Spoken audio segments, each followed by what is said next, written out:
खऱ्या अर्थानं बोरच्या लाल मातीतल्या चिखलामध्ये कमळ आणण्याचं काम केलं आणि त्या ठिकाणी माझ्यासारख्या कार्यकर्त्यावर अन्याय झाला।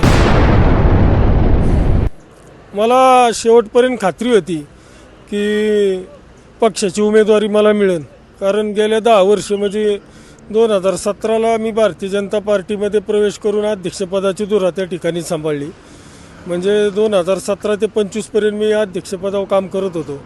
ह्या काळामध्ये म्हणजे पूर्वी 2017ला बोटावर मोजणे इतके कार्यकर्ते माझ्याजवळ होते। आज माझ्याकडं जी 168-70 गावं आहेत आपल्या तालुक्यातली, प्रत्येक गावामध्ये 5-10 कार्यकर्त्यांची संघटना मी उभी केली। त्याच्यानंतर माझं काम पाहून केंद्रीय मंत्री निर्मला सीतारामन जी असतील किंवा दौरे केल्याच्या नंतर त्या ठिकाणी मला पुन्हा एकदा पुणे जिल्हा नियोजन मंडळावर काम करण्याची संधी दिली। नियोजन मंडळावर काम करत असताना मी 80-90 कोटी रुपयाची विकास कामं आपल्या डोंगरी तालुक्यात आणण्याचा प्रयत्न केला। प्रत्येक गावाला न्याय देण्याचा प्रयत्न केला। न्याय देत असताना मी त्यावेळेस विचारलं नाही की बाबा ह्या गावचा सरपंच काँग्रेसचा आहे किंवा RPIचा आहे का शिवसेनेचा आहे।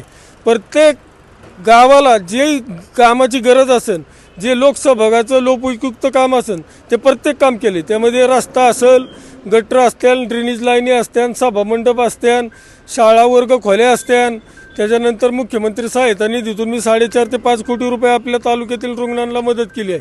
हे सगळं करत असताना अचानक त्या दिवशी धक्का बसला की उमेदवारी कट झाली। मनाला अतिशय दुःख झालं, वाईट वाटलं की आज बायका पोरांच्यातला वेळ काढून आपण ह्या संघटनेला आज वेळ दिला। म्हणजे खऱ्या अर्थानं बोरच्या लाल मातीतल्या चिखलामध्ये कमळ आणण्याचं काम केलं आणि त्या ठिकाणी माझ्यासारख्या कार्यकर्त्यावर अन्याय झाला।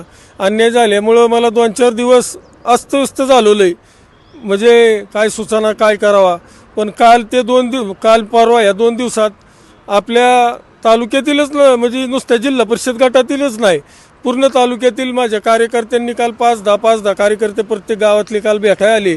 म्हणजे आपल्या जेडपीच्या गटात म्हणजे वेळूपासून पार इकडं सोनवडी, पारवडी, कुरंगवडी, हातवे, तांबाड मधला नासापूरचा पट्टा असन, जाबळे असन, प्रत्येक गावातले कार्यकर्त्यांनी येऊन काल मला म्हणजे नायगाव, देगाव, कांब्र त्यांनी मला सूचना केली की बाबा आपण आज एवढं काम केलं, आपण निवडणूक लढली पाहिजे, निवडणुकीला सामोरं गेलं पाहिजे आणि आपण एक प्रभावशाली उमेदवार आहोत, लोकांच्यात जाऊन आपण मतं मागितली पाहिजेत। मग मी काल निर्णय घेतला की बाबा ठीक आहे, अन्याय झाला काय व्हायना का।